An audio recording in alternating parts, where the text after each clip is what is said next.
Hello students, आज अपन start करेंगे 12th class का टॉपिक है आपके स्टीरियो आइसोमेरिज्म या फिर स्टीरियो केमिस्ट्री के नाम से चैप्टर आपको 12th की किताब में मिल जाता है तो एक तरह के आइसोमेरिज्म का ही पार्ट।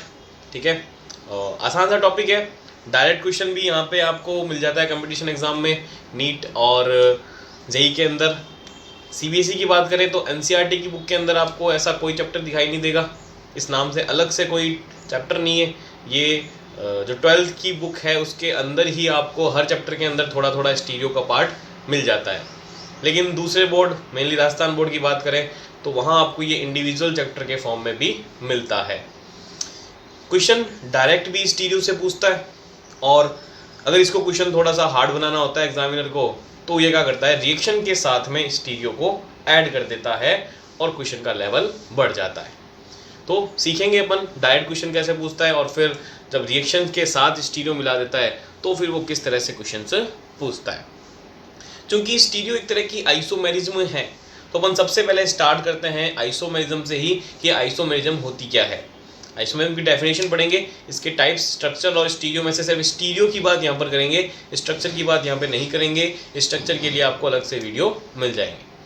बात करते हैं सबसे पहले अगर आइसोमेरिज्म की, तो सबको पता है कि isomers are those which have same molecular formula, same molecular weight. कि अगर दो कंपाउंड्स के मॉलिक्यूलर फॉर्मूला या मॉलिक्यूलर वेट सेम हो लेकिन उनकी फिजिकल प्रॉपर्टीज या केमिकल प्रॉपर्टीज में क्या हो, डिफरेंस हो, तो वो एक दूसरे के क्या कहलाते हैं, आइसोमर्स कहलाते हैं। Those compounds which have same molecular formula, same molecular weight, but their physical and chemical properties are different, called isomers, and the phenomena by which they are formed is called isomerism। और जो process है जिससे कि isomers की formation की जाती है वो प्रोसेस क्या कहलाता है, आपके आइसोमर्स, आइसोमेरिज्म कहलाता है। अगर मैं इसके टाइप की बात करूं तो आइसोमेरिज्म के अपन मेनली दो टाइप बताते हैं। कौन कौन सा? एक बताते हैं अपन स्ट्रक्चरल आइसोमेरिज्म, और दूसरी अपन बात करते हैं स्टीरियो आइसोमेरिज्म। सही है।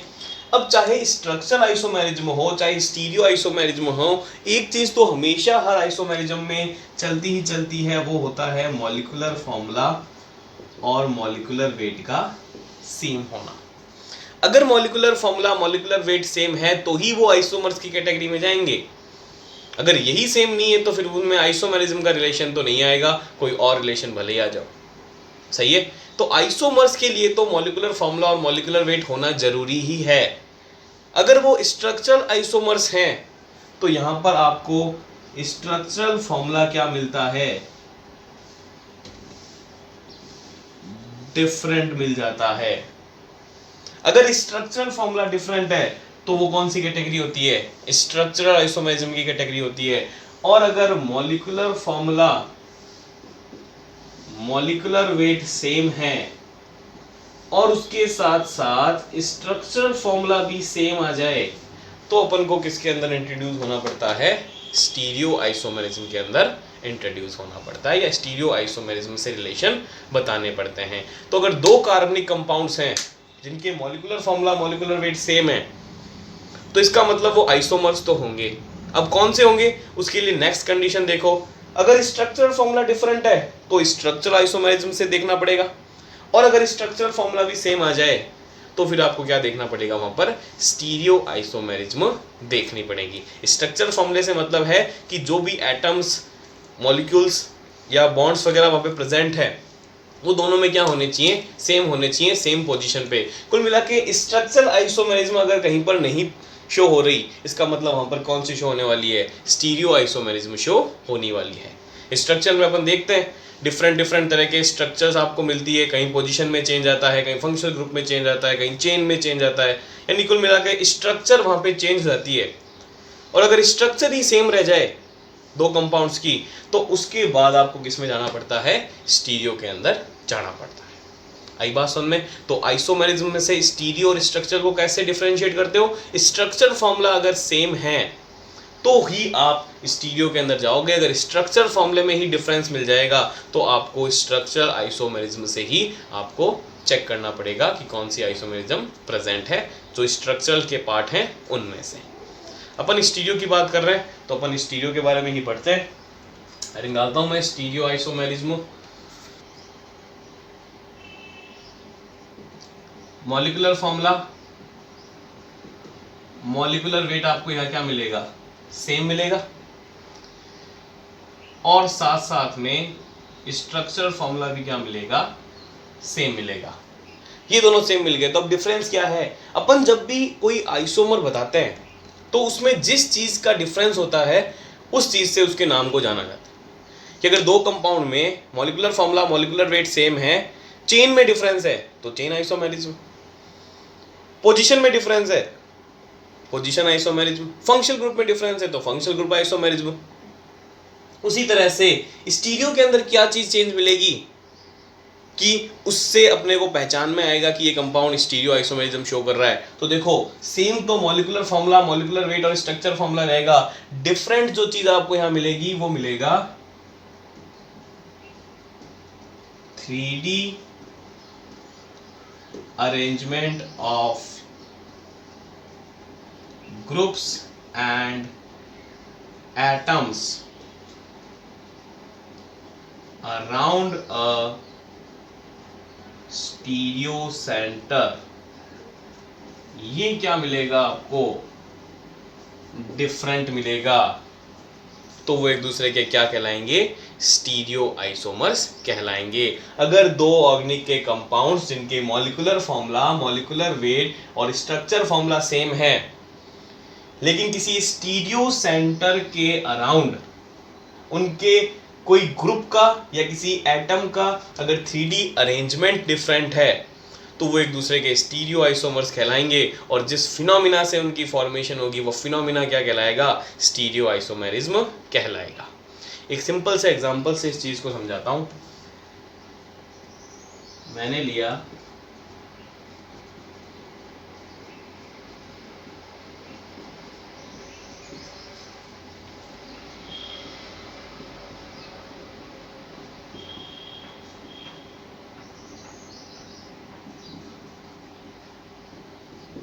ये मैंने एग्जांपल लिया। सबसे पहला काम होता है आइसोमेरिज्म का रिलेशन बताना है तो मॉलिक्यूलर फॉर्मूला चेक करो।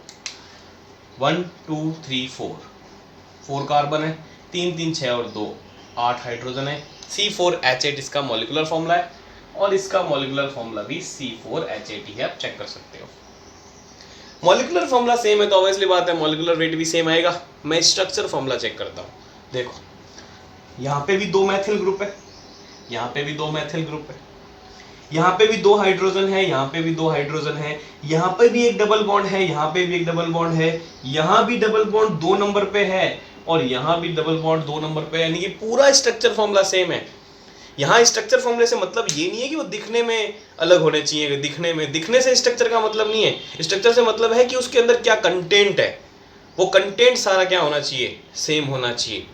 दिखने में डिफरेंस है वो तो अरेंजमेंट की वजह से है, उसी में तो चेंज अपन स्टीरियो में ढूंढते हैं। तो स्ट्रक्चर फॉर्मूले से मतलब है कि उसमें जो कंटेंट है वो आपको क्या मिलना चाहिए, सेम मिलना चाहिए। 2 मैथिल तो इसमें भी 2 मैथिल, 2 हाइड्रोजन तो इसमें भी 2 हाइड्रोजन, एक डबल बॉन्ड तो इसमें भी डबल बॉन्ड, यहाँ पे भी 2 नंबर पे, यहाँ पे भी 2 नंबर पे, सब कुछ सेम है।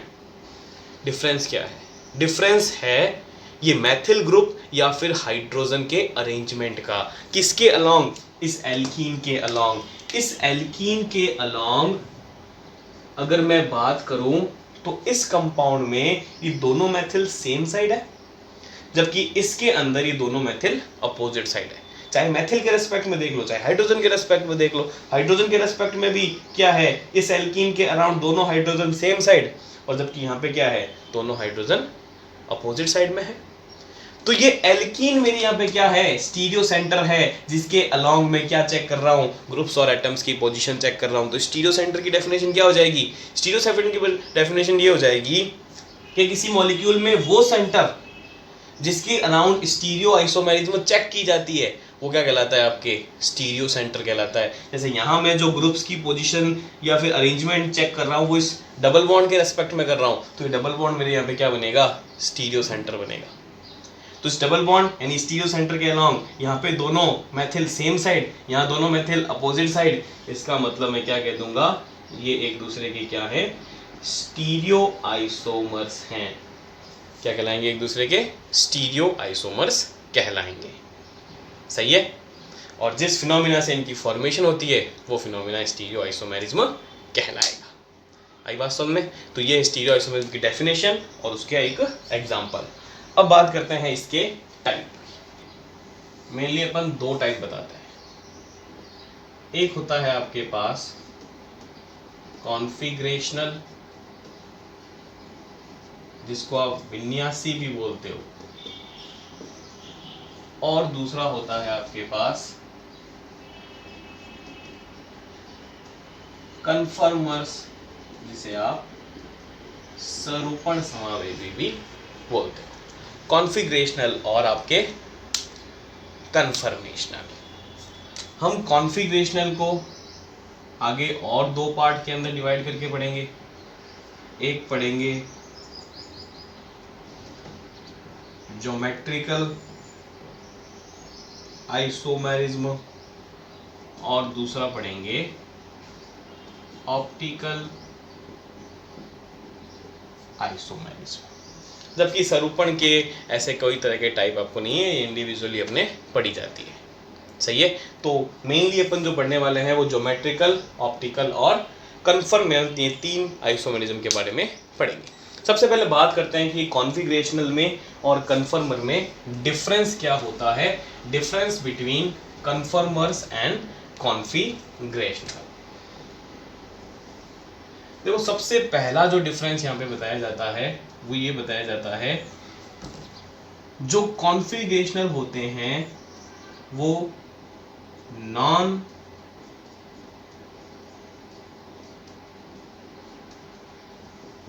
इंटर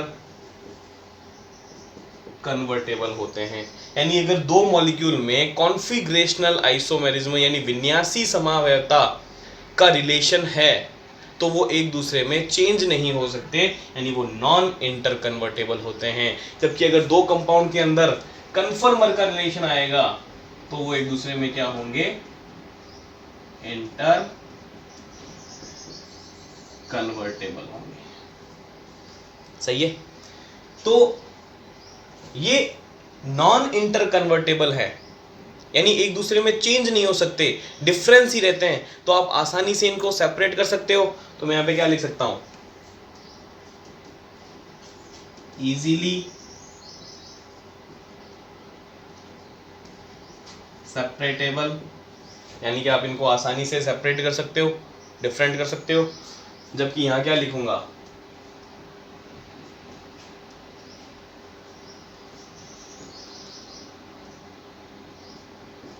cannot be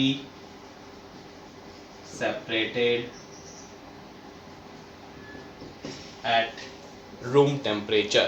इनको रूम टेम्परेचर पे सेपरेट नहीं कर सकते। क्यों नहीं कर सकते? क्योंकि ये एक दूसरे में चेंज होते रहते हैं। फॉर एग्जाम्पल कि दो कंपाउंड है जो कन्फर्मर का रिलेशन रखते हैं, यानी एक दूसरे में चेंज हो रहे हैं, तो हम किसी एक कंपाउंड को वहां से कैसे सेपरेट कर सकते हैं? हम जैसे सेपरेट करने के लिए जाएंगे वो अपनी फॉर्म चेंज कर लेगा, यानी अपने दूसरे आइसोमर के अंदर कन्वर्ट हो जाएगा, क्योंकि ये तो इंटर कन्वर्टेबल होता है।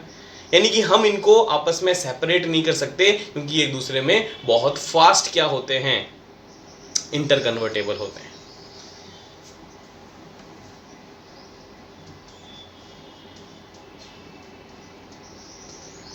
रिक्वायर्ड हाई एनर्जी, इनके लिए हाई एनर्जी की रिक्वायरमेंट होती है, लेकिन चूंकि ये आसानी से एक दूसरे में इंटर कन्वर्टेबल हो रहे हैं, इसका मतलब इनके लिए एनर्जी की वैल्यू ज़्यादा आपको नहीं चाहिए। ये रूम टेम्परेचर के ऊपर ही इंटर कन्वर्टेबल हो जाते हैं, इसका मतलब इनको एनर्जी की वैल्यू भी क्या चाहिए, कम ही चाहिए। तो इसके बारे में क्या लिख देंगे, रिक्वायर्ड लो एनर्जी या फिर लेस एनर्जी। तो ये डिफरेंस होता है आपके पास कॉन्फ़िगरेशनल के अंदर, कन्फर्मर्स के अंदर, कि कॉन्फ़िगरेशनल एक दूसरे के अंदर इंटर कन्वर्टेबल होते हैं यानी चेंज हो सकते हैं, ये नहीं हो सकते। चूंकि ये चेंज हो रहे हैं इसलिए इनको आप सेपरेट नहीं कर सकते, क्योंकि ये चेंज नहीं हो रहे इसलिए आप इनको आसानी से सेपरेट कर सकते हो, जबकि ये एक दूसरे में चेंज हो रहे हैं तो आप इनको सेपरेट नहीं कर सकते। चूंकि ये एक दूसरे में कन्वर्ट ही नहीं होते, इसका मतलब कि इनको हाई एनर्जी की रिक्वायरमेंट है अगर आप इनको एक दूसरे में चेंज करने के लिए जाओगे तो, और ये रूम टेम्परेचर ही एक दूसरे में चेंज हो जाते हैं, इसलिए इनमें लो एनर्जी की जरूरत पड़ती है आपस में इंटर कन्वर्टेबल करने के लिए। तो ये मेनली 3 डिफरेंस बताए जाते हैं इन दोनों के अंदर। तो ये एक पूरा अपने चार्ट बना लिया। अब सबसे पहले अपन बात करेंगे ज्योमेट्रिकल आइसोमेरिज्म की, फिर ऑप्टिकल की, और उसके बाद बात करेंगे कन्फर्मर्स की। सबसे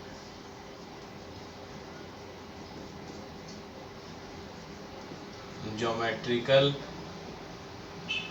आइसोमेरिज्म की यानी कि ज्यामितीय समवेता। देखो, किसी भी तरह की आइसोमेरिज्म हो, एक चीज हमेशा कॉमन चलेगी, वो कौन सी है? Molecular formula, molecular weight. क्योंकि बात स्टीरियो की हो रही है, इसका मतलब यहाँ पर स्ट्रक्चरल फॉर्मूला भी आपको क्या मिलने वाला है? सेम मिलने वाला है। तो ये चीज तो हमेशा ही कॉमन चलती है, मॉलिक्यूलर फॉर्मूला, मॉलिक्यूलर वेट।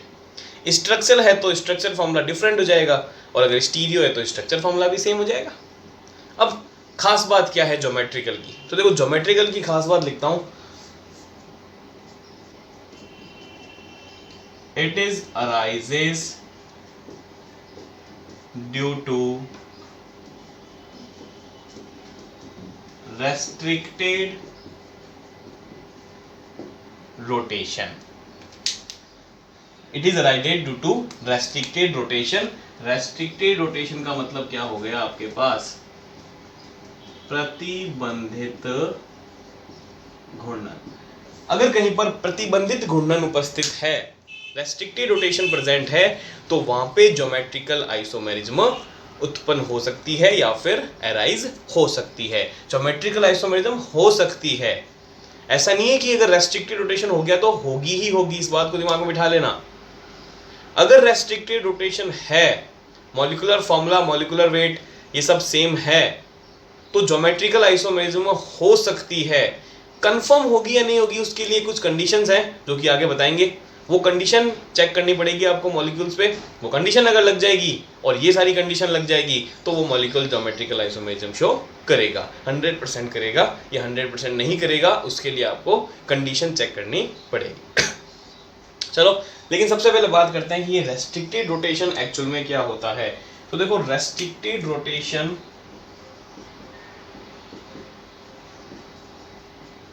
की अगर मैं बात करूं, प्रतिबंधित घूर्णन की बात करूं, तो फॉर एग्जांपल कि मेरे पास ये कोई बॉन्ड है, सिंगल बॉन्ड, एक एटम यहाँ पर प्रेजेंट है, एक एटम यहाँ पर प्रेजेंट है।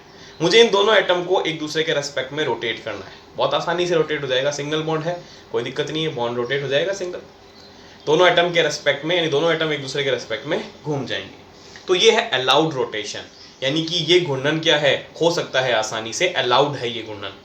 लेकिन जैसे ही मैंने दो एटम्स के बीच में डबल बॉन्ड लगा दिया, ये एक एटम, ये दूसरा एटम, ये मेरा डबल बॉन्ड, सही है।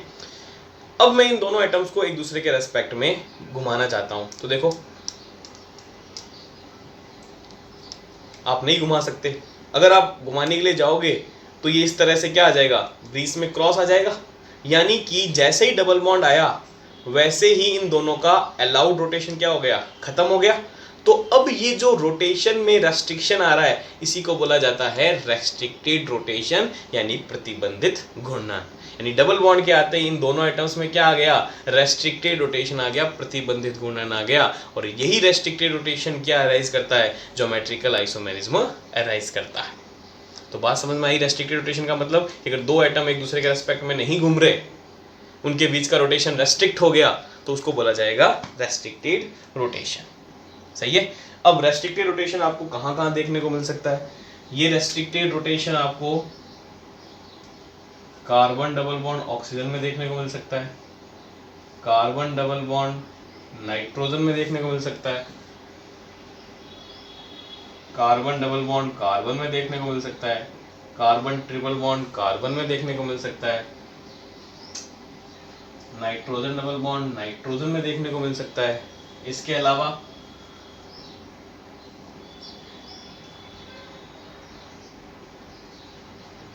मोनोसाइक्लिक कंपाउंड में देखने को मिल सकता है, बाईसाइक्लो कंपाउंड के अंदर देखने को मिल सकता है। मोनोसाइक्लिक का मतलब ये इस तरह के जो कंपाउंड्स हैं, बाईसाइक्लिक का मतलब ये जो इस तरह के कंपाउंड्स हैं, इनमें देखने को मिल सकता है। और इसके अलावा एक कंडीशन है स्पाइरो कंपाउंड्स।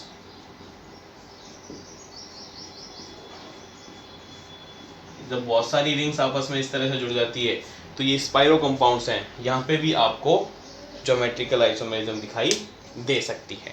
सबकी बात करेंगे अपन बारी बारी से, कैसे रेस्ट्रिक्टेड रोटेशन देख रहे हैं, ज्योमेट्रिकल देख रहे हैं, सबकी बात करेंगे। अब साइक्लिक कंपाउंड की बात करता हूँ कि वहाँ पे किस तरह से रेस्ट्रिक्टेड रोटेशन है। देखो साइक्लिक का एक सीख लो, बाकी सारे अपने आप समझ आ जाएंगे।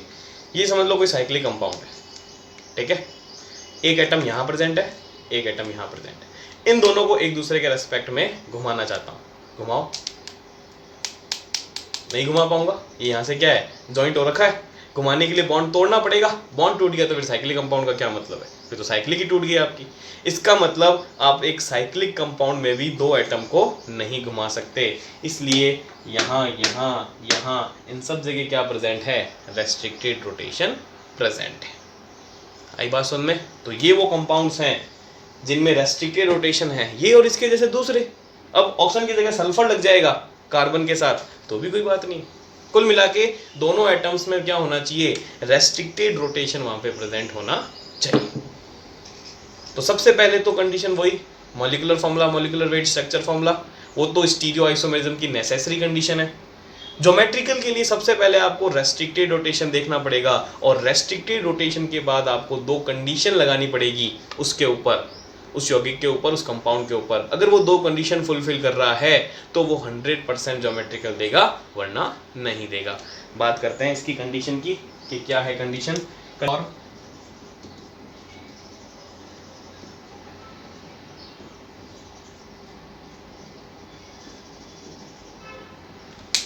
पहली कंडीशन है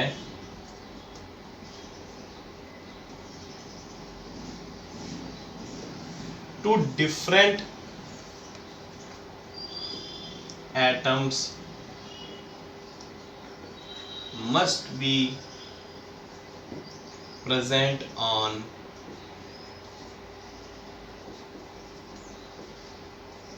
restricted atom, each restricted atom। क्या कह रहा है कि हर restricted atom के ऊपर दो डिफरेंट एटम या फिर ग्रुप प्रेजेंट होना चाहिए। सही है, एग्जांपल से समझाऊंगा इसको भी, बस एक बार लिख देता हूं। और दूसरी कंडीशन होगी 4 एटम्स या फिर group must be in same plane, और वो चारों एटम क्या होने चाहिए, सेम प्लेन में होने चाहिए। जैसे मैं एग्जांपल की बात करता हूं, 4 एग्जांपल ले रहा हूं।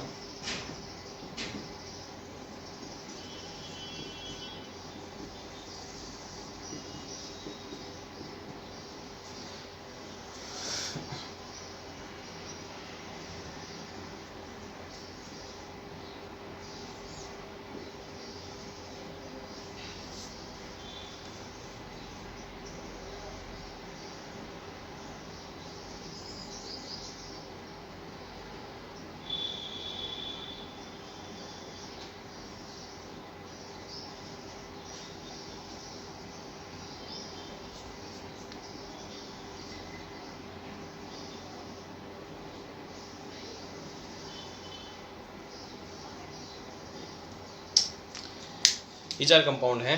देखो पहली शर्त कहती है टू डिफरेंट एटम्स या group must be present on restricted atom. देखो रेस्ट्रिक्टेड रोटेशन इन दो के बीच प्रेजेंट है, तो इन दोनों कार्बन को बोला गया है यहाँ पर रेस्ट्रिक्टेड एटम, क्योंकि ये आपस में घूम नहीं सकते। तो लैंग्वेज ये कह रही है कि हर रेस्ट्रिक्टेड एटम के ऊपर जो दो एटम या ग्रुप लगाओगे वो दोनों आपस में क्या होने चाहिए, डिफरेंट होने चाहिए। जैसे इस रेस्ट्रिक्टेड एटम के ऊपर जो ये दो ए हैं, ये दो ए सेम है, इसका मतलब ये जीआई शो नहीं करेगा, ये दोनों डिफरेंट होना चाहिए। उसी तरह से इस रेस्ट्रिक्टेड एटम के ऊपर भी लगे हुए दोनों क्या होने चाहिए, डिफरेंट होने चाहिए। अगर कहीं पे भी सेम आ गया तो वो जीआई शो नहीं करेगा, इसका मतलब ये कंपाउंड जीआई शो नहीं करेगा। दूसरे की बात करता हूं,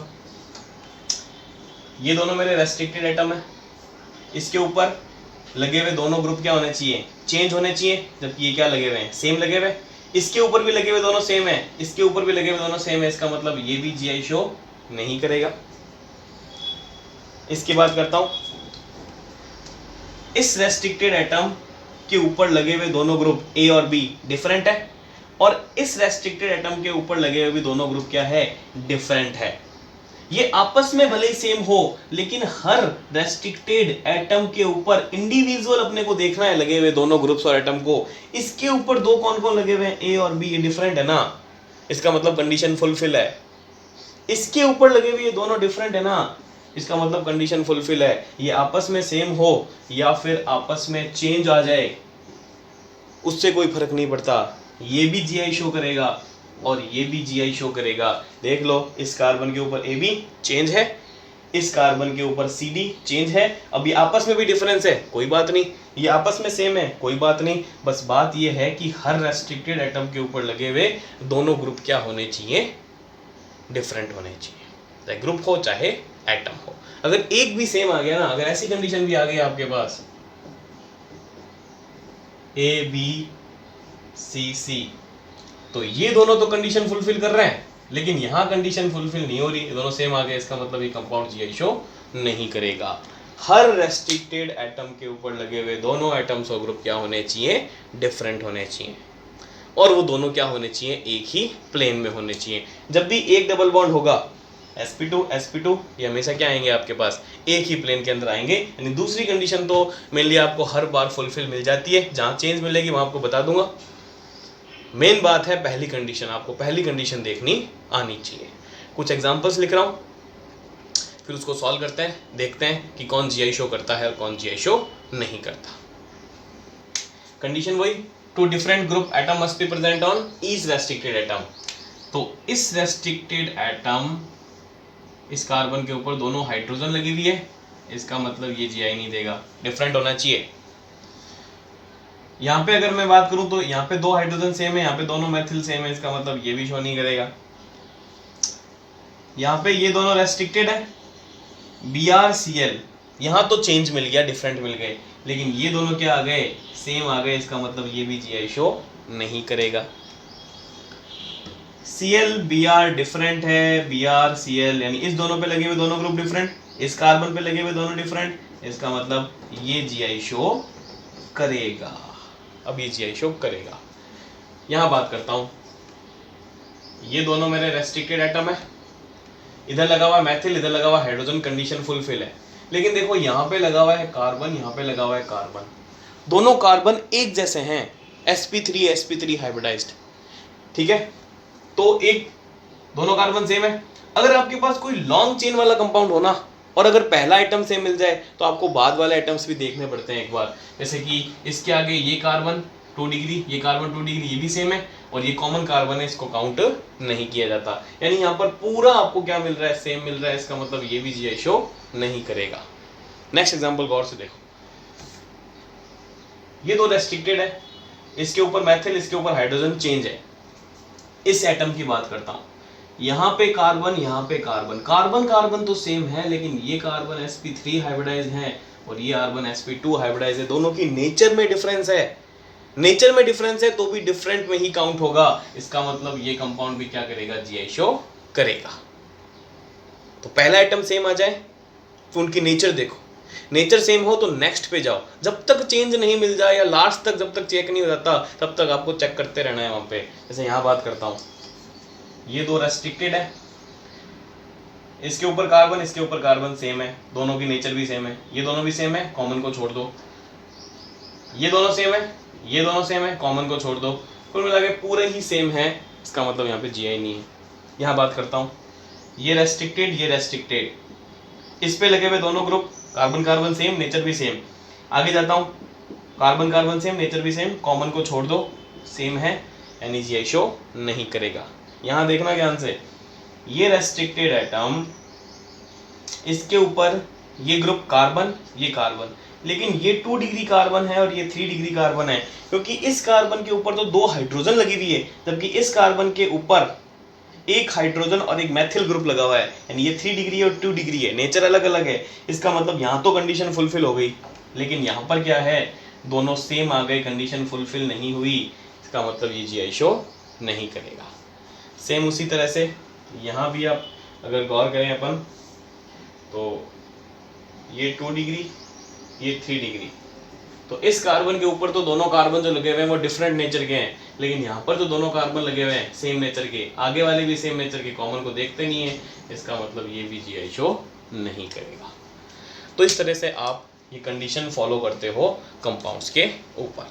अब कुछ साइक्लिक कंपाउंड में बात करते हैं कि वहाँ कंडीशन कैसे देखी जाती है। अभी तो मैंने डबल बॉन्ड के रेस्पेक्ट में दिखाया है, अब बात करते हैं साइक्लिक कंपाउंड के ऊपर ये कंडीशन किस तरह से देखी जाती है। देखो, अगर मैं साइक्लिक कंपाउंड्स की बात करूं तो साइक्लिक कंपाउंड में एक से ज़्यादा जगह से आप ज्योमेट्रिकल आइसोमेरिज्म चेक कर सकते हो। जैसे अगर मैं कोई 3 डिग्री 3 मेंबर की साइक्लिक रिंग की बात करूं, तो अगर इस पोजीशन को मैं 1 नाम देता हूं, तो इसके रेस्पेक्ट में ये 2 होगी, ये भी 2 होगी, इसका मतलब ये 1 2 से ज्योमेट्रिकल आइसोमेरिज्म शो कर सकता है। अरे 2 चाहिए ना रेस्ट्रिक्टेड टर्म, तो वो 2 कौन से होंगे? अगर इसको मैं 1 बोलूं तो ये 2 हो जाएगा और ये भी 2 पे आएगा। अपन IUPAC नंबरिंग नहीं कर रहे, वो जनरली नंबरिंग कर रहे हैं कि पहले एटम के बाद कहाँ कहाँ जा सकते हैं, किन किन पोजीशंस पे जा सकते हैं। तो इसको अगर 1 बोल दूं तो ये भी 2 होगा और ये भी 2 होगा। अब कोई कह देगा सर 2 2 से भी तो शो कर सकता है।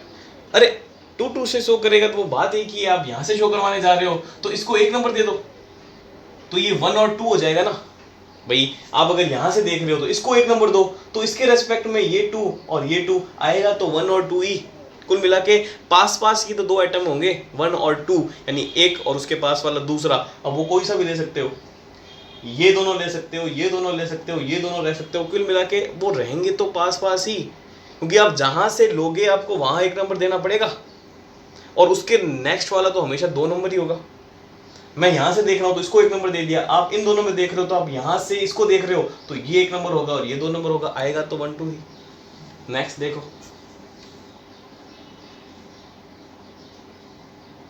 अगर मैं इसको 1 नंबर दे रहा हूँ तो ये 2 ये 2 और ये क्या आ जाएगा 3, यानी यहाँ आप 1 2 और 1 3 से ज्योमेट्रिकल आइसोमेरिज्म देख सकते हो।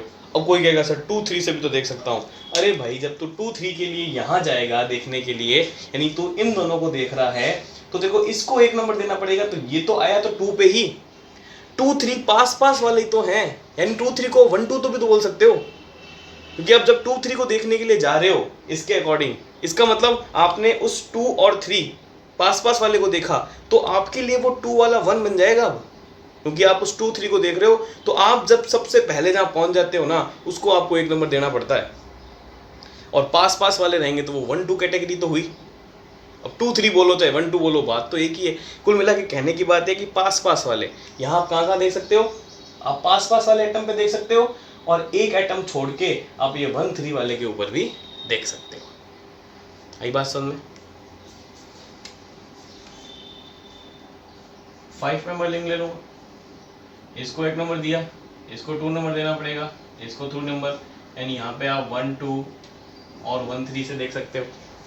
कोई कहेगा सर 1 3 3 से भी तो देख सकता हूँ। अरे भाई, वो 3 3 तेरा 1 2 ही तो होगा, तो 3 3 देख रहा है, मैं ये देख रहा हूँ कि अगर तू इसको 3 3 देख रहा है, ये तेरा 1 नंबर हो गया, तो ये 2 नंबर हुआ। कुल मिला के पास पास वाले को तो देख रहा है, यानी 1 2 को तो देख रहा है, क्योंकि 1 और 2 ही तो दोनों एक दूसरे के पास पास वाले होंगे। और एक छोड़ के भी देख सकते हो, जैसे 2 को छोड़ के 1 और 3 के बीच में। कहने की बात है कि आप पास पास वाले एटम से भी देख सकते हो और एक एटम छोड़ के भी देख सकते हो।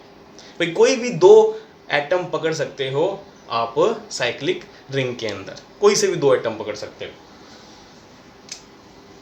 और अगर मैं 6 मेंबर की बात करूं तो ये इसके पास वाले 2, उसके पास वाले 3, उसके आगे वाला 4, तो 1 2 1 3 और 1 4। यहाँ से आप GI चेक कर सकते हो।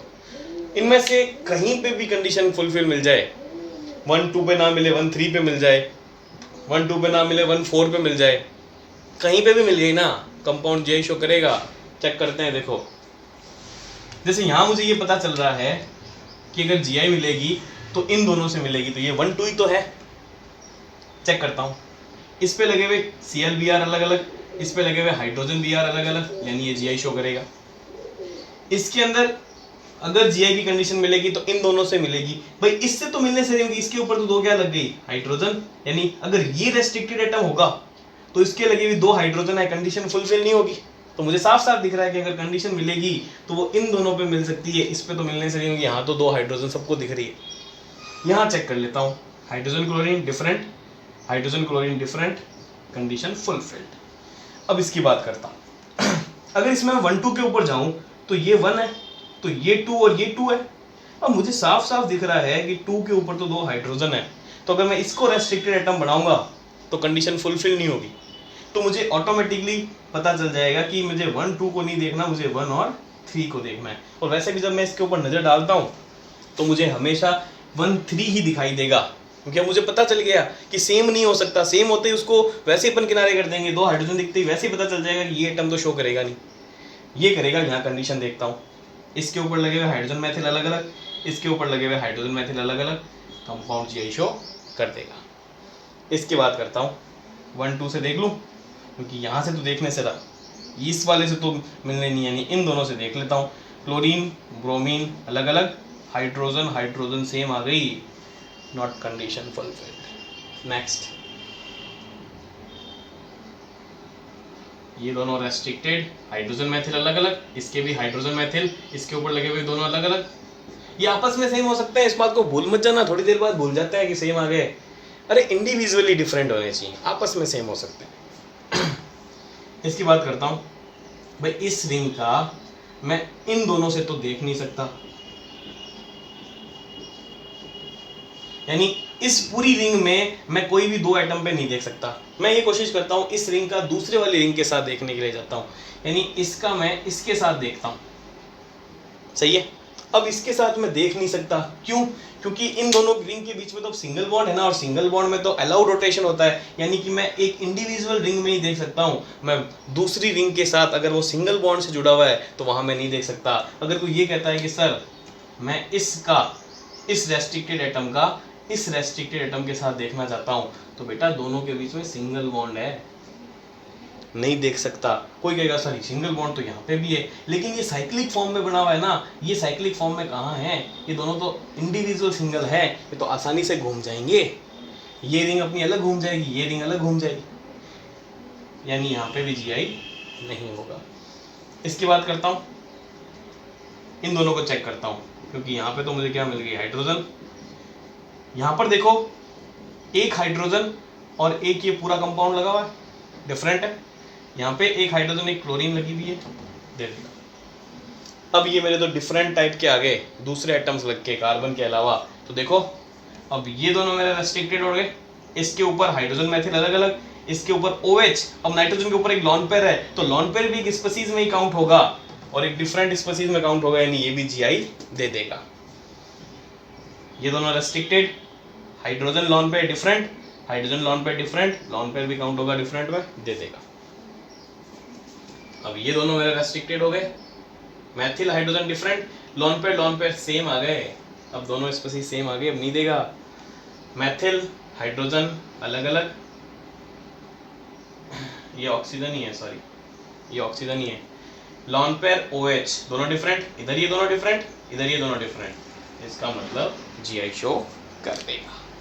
तो बस आपको ये एक कंडीशन फुलफिल करानी है, ये कंडीशन फुलफिल हो जाए तो आप बहुत आसानी से साइक्लिक कंपाउंड और डबल बॉन्ड वाले कंपाउंड में GI चेक कर सकते हो। आई बात समझ में? तो इन एग्जांपल्स को एक बार दोबारा करके देखना, रूल्स को एक बार दोबारा पढ़ना, किस तरह से मैंने सॉल्व किया, एक बार गौर से देखना इन चीज़ों को, आपको GI देखने में कभी दिक्कत नहीं आएगी। आई होप आपको ये GI वाला पोर्शन समझ में आया। तो वीडियो को लाइक ज़रूर कीजिएगा, चैनल को सब्सक्राइब कीजिएगा अगर न्यू सब्सक्राइबर हो, और शेयर करना मत भूलिएगा। अगर आपको कोई चीज़ में दिक्कत है तो आप कमेंट बॉक्स में या फिर डिस्क्रिप्शन में जो इंस्टाग्राम की लिंक दे रखी है आप वहाँ पे मुझसे कांटेक्ट कर सकते हो और अपने डाउट्स पूछ सकते हो।